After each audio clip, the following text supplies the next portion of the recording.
Hello and welcome to another edition of Build a Book to Build Your Business. My name is Sigrid Cast from Sticky Beak Marketing, and today I have with me Dr. Tracy Stanley. Hi, Tracy. How are you? Hi, Sigrid. It's great to be here. That's wonderful. And now Tracy is a social scientist, author, employee engagement, entrepreneurship and organizational change manager.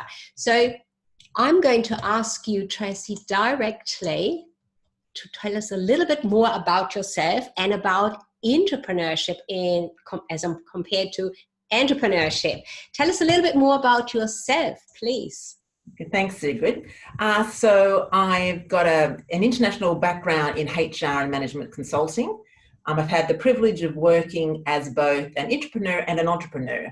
And I'm really interested in entrepreneurship because it's really about driving change inside the organization and helping employees inside the organization communicate their value and increase their visibility. And writing a book is a great way to do that. So I'm delighted to be able to share with you some of what I've learned today. That's really great to hear. I love to hear that. You can see obviously the value you've experienced, the value, and that is what I'd like you to share with the viewers and listeners of Build a Book to Build a Business. Often authors or business owners jump in, have an experience and write a book, but they're just not really focusing on a number of components of it that makes it really valuable. So you started somewhere thinking about writing a book. What was it that got you into that idea of I'm going to write a book? How did you get started on that? Okay, great. Thanks, Sigrid. So to be honest, I've been writing for a long time. I've been writing books for my nieces and my nephews' children's books. When I was in university, I started a love story. I actually sent a couple of chapters off to Mills and Boon, who told me it was too dark. Did you? So I've been writing for a long time, and I've been interested in publishing. And I actually sent one of my children's books off to a publisher who said, "Oh, this is fabulous. Give us £4,000. And this was 20 years ago, and we'll publish it. And then I realized they were a vanity publisher, and they were just going to be a printing press and produce my book. And then my friend said to me, "Well, Tracy, you're going to have a pile of your books in your garage for ages that will then become kindling and a fire." So I was interested in doing it, and I'd have to say there were a couple of moments when I heard generally other authors speaking, and a light went off in my head.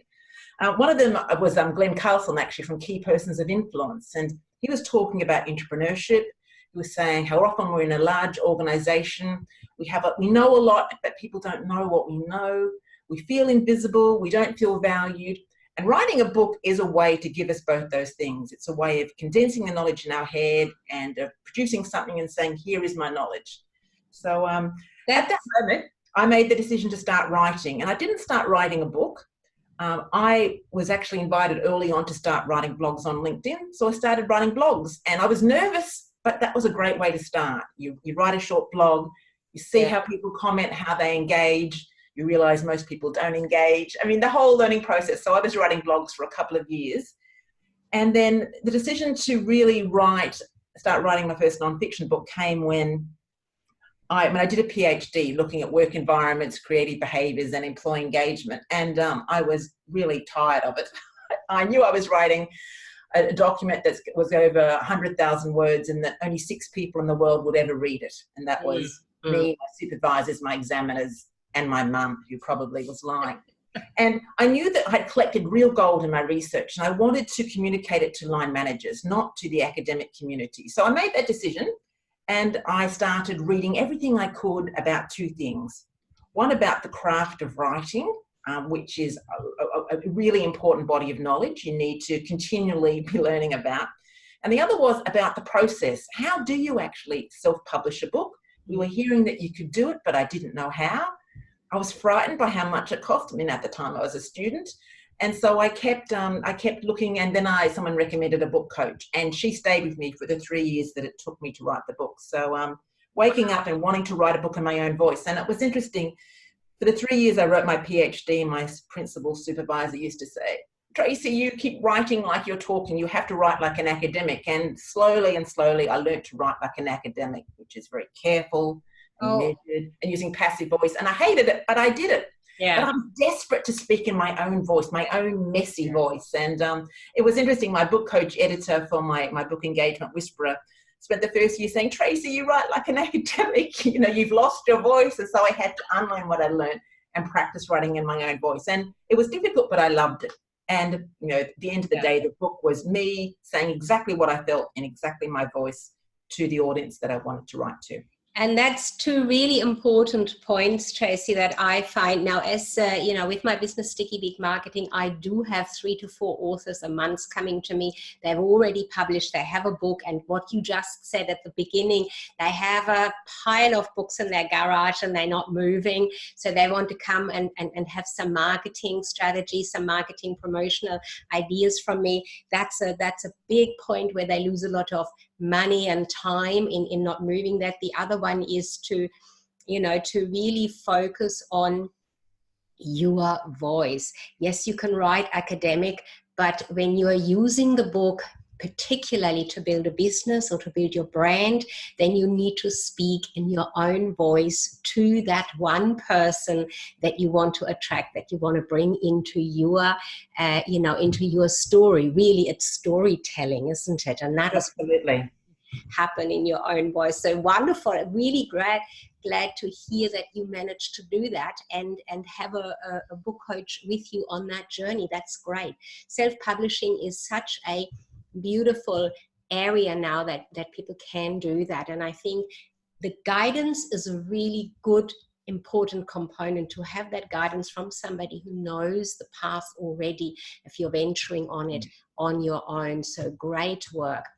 Now, in what you've said, so you've had that experience of the academic writing and in your own voice. You really are aware of that difference. Sometimes people are not. Yeah.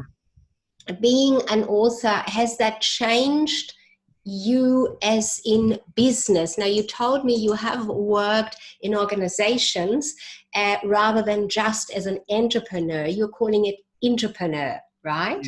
Yeah. So did you want to build a business, or you're in the process now of building a business? Is the book going to help you with that, the way you've laid it out? I want to build a viable business for the rest of my life. Mm-hmm. And through the internet, we have the capacity to develop products and services that we can scale. But a lot of people are trying to do it, and there's learning to be had in terms of how to do it effectively. Yes. So yes, I want to convert my books into speeches, into online programs. There's multiple formats for books. There's ebooks, audio books, workbooks, books with large print. There's different ways. And then if you've got your website, you can do affiliate income as well. Mm-hmm. So I certainly want to do it for the long term. I'm still interested in being an entrepreneur because I like working with other people. I like having discussions and challenging discussions, and I like the complexity of large organizations. So I'll still be an entrepreneur for a while, but at that point when I don't want to be in a large organization anymore, I'm hoping that I've developed enough revenue streams to be able to continue working on my project and building my expertise and monetizing my expertise. So you're paving the way, and the book is there. The books are there for you to really kind of bring them out when you need to. And a great point about creating some products from the books and having the book lead to the products is a great way, because that gives you that authority status very easily, is what I've found, and is what, you know, the way I look at the whole writing process and why using a book in the first place. So you didn't particularly start with the intention of building a business, but it is in the back of your mind, and it is there, and you can certainly build a path with that one. Yeah. So on that path, were there frustrations? Was there a really something very frustrating that you want to share? Okay, so we've agreed only to talk for 20 minutes. Let me describe the process. There's 4 stages to the process. Right. First stage is the writing. And, you know, this can take from, 30 days to 30 years. So there's the writing process. Then there's the editing process, which is really the most frustrating process, because you're sick and tired of the book and you keep going back and back and you're making changes. And as the author of the words, you are incapable of seeing the mistakes in your book. Then there's the publishing process, which can take 1 day to several days. And when you're self-publishing, this is something you have to learn to do. You know, when you go with a traditional publisher, they do all that for you. But to be an independent author, you need to learn a whole lot of skills about writing, editing, design, interior design, and so forth. Then there's so there's writing, editing, publishing, and then there's the marketing. And the thing is, by the time you've been through those first 3 stages, it's like, yay, I've made it, my book is published. But once your family and your friends have purchased it, it's probably just going to sit there, and you're not going to be seeing your Amazon sales. And it's been said to me, and it's absolutely true, that you need to spend as much time on the marketing as you do on the writing. Yeah. And when you're so in the writing, you don't want to think about it. But having written a few books now, I know you need to sort of plan the whole thing so that when you get to the end, you're able to do the marketing. Because when you stop doing the marketing, you stop selling. I mean, unless you've done a lot of marketing and you've created a snowball effect, but it takes time. It does, doesn't it? So the frustration is to go through all those steps when you don't know what you don't know at the start, really, isn't it? You can only find out as you go through. And I think having, you know, somebody alongside is a really great way. So I went on this path. I mean, I've got 3 books, they are there behind me, and my journey was that I came out of bricks and mortar businesses, and because I had been dealing with business owners in my last business, that I found out they had this big issue around building their teams or keeping loyal staff, and I never had that issue. So I heard about, oh, you know, you can now self-publish a book. So I started on that. That was my team building band, and that really built for me the business coaching business. And then on that path, I discovered then they didn't have any marketing in their business. They had the staff, and now we were working with staff and getting that sorted, that they, you know, had them a bit more trained. They had no marketing in place. So I got the second book in place, and that built Sticky Big Marketing when I started that one. That's the one about the secret of marketing a business like yours. And from that, because of the books and everything that's come together, that whole publishing path, that's where the Build a Book to Build a Business has come from. And I focus on, great point, the marketing. That's why people come to me now, finished with a book. I take authors on the journey of having marketing built into the book. So we discuss and plan right from the start, all of that. And I think you've just confirmed that is an important component, because without that marketing, a clarity around that, the path laid out, it makes it really, you know, you can stop dead, and then nothing happens anymore. But an interesting point, I like what you're saying about the editing as well. Tracy, your experience there. The editing, did you have it done by a professional editor, or did you do it predominantly yourself? I have, so always an editor. Well, I've got one exception. I'm always an editor, and sometimes I've had 2 editors as well as beta readers, and there's still been a typo slip through. Yeah. And it's really important you get an editor, because 1, as you say, a book reflects your brand. It needs to be quality. 2, the best ways to sell a book are when you get reviews. And I hate to say it, even if someone likes your book, they'll say, oh, I like your book, but there were some problems with the grammar. You just can't let it go through. And it's the biggest expense any author has, but you have to set aside funds for it.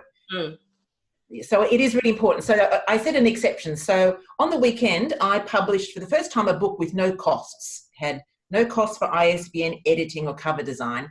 And that's because I produced a summary of the learning from my book, Engagement Whisperer. And I wanted to do it as an experiment, because I'm giving a speech to a school about how they could publish books. So in all fairness, I'd already paid an editor to edit the book, so pulling out a summary was easy, and I could be confident there were no typos. Right. I simply modified the cover design that I'd already paid for, and I used the free ISBN number that Amazon provides, so I didn't have to pay for a unique product. So I published a book for free with no other costs, but that's a bit of a misnomer, because I had already paid some of the costs for my other book.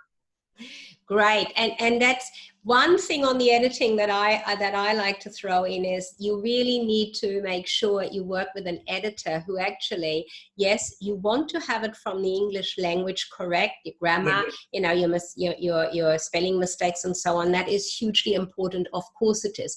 But there's one thing that I find is very important as well. You talked about earlier about writing in your own voice. So you want to really engage with a person like you and I are engaging now, back and forth kind of talking. And sometimes I have had that experience, an editor will only look at the grammar, the English. Absolutely. Way, and they might actually change. They do the full job of changing around. Now, coming from a marketing background and that being very important, I have changed all of that back because it wasn't conveying what I actually wanted to have the reader get from it. That's one thing that I would say with editing, to be aware of that, anyone with a book, to make sure that their message in the book stays there, especially when you're building this marketing path into it. Looks like you'd agree to that. Oh, absolutely, absolutely. And you learn. I mean, I've learned you've got to get an editor very specific for whatever genre it is. So there's one sort of editor for nonfiction, one for fiction. I used an English editor for my fiction story, and she didn't understand some of the Australianisms, and she said, "Oh, no one would behave that way." And I said, "Yes, all Australians behave that way." So it's interesting. So for my next fiction, I'm going to get an Australian editor. It was good learning for me about how important someone who's got specific cultural as well as content experience in that area. Brilliant. That's really good. I'm so glad you have got that same experience and agree on that point. So I would like to have our viewers and listeners 3 tips, if you can think of 3 really takeaway tips for those people that haven't published yet, even if they have, but 3 tips. Okay. So first tip, if you want to write a book, pay to get a cover done now. And I always do this. And then, quite frankly, I generally go through 3 or 4 covers before I get to the final version, because it makes the book feel real to you. You get it there, you look at it, you print it out, and it's there on your desk to motivate you to write the book. So even though the book's not written, you've got a cover, and that's very, very inspiring. And also you can use it to start marketing. Perhaps you cover that in your book. So have a first cover, even if the book's, it makes it feel like a reality. I'd also say start with a small book. It doesn't have to be War and Peace, particularly in the non-fiction area. I've heard other authors saying people are really happy to pay the same price for a book that's only 15,000 words. Everyone's time poor, so write it with short chapters and key takeaways, and that way you can have the experience of the end-to-end writing, publishing, editing, marketing process. So you know what the process is, and you can learn from that, and then perhaps for your second book, write something perhaps a little more chunky, but you don't have to. So start with something small, I think is important. And get an editor. Don't, if I had tips, get an editor, or get a book coach, or co-write with someone else who's already written books and learn from their experience. Though co-writing has its challenges as well, and its benefits, but it's Fantastic. I really love what you are sharing here, what you've just shared. Your whole path, or that journey of publishing, the way you got to it is great. I think a lot of people are on that journey, and what happens is when they don't know these details because they haven't experienced it, they get stuck somewhere along the way and they think, it's going to take a long time. It doesn't have to. And the self-publishing area is certainly open. You mentioned Amazon. That is certainly a platform that I choose for our authors when they come to the program that we do. And there are so many other just what you've listed, for example, on your bookmark that came with you, for you. A lot of places online, and you can really have that distribution out there very easily, making sure that that you have got an idea of what you want to market. Would you like to mention, we can put a link for you when we have this online to your books or to your site, if you like, Tracy? That would be really great, so that the viewers and listeners can explore your writings. That would be fantastic. You are, of course, on LinkedIn, Dr. Tracy Stanley. You are probably in Twitter. Yes, you are on Twitter. Easy to find all over in the social media as we are these days. I thank you very much for your tips and for spending the time with us and helping our would-be authors to be clearer and understand it is possible, it is doable, doing it yourself. It's my pleasure. And just tell everyone, just start. Just get started. It's not written. Fantastic. Thank you so much. Okay. Thanks, Sigrid.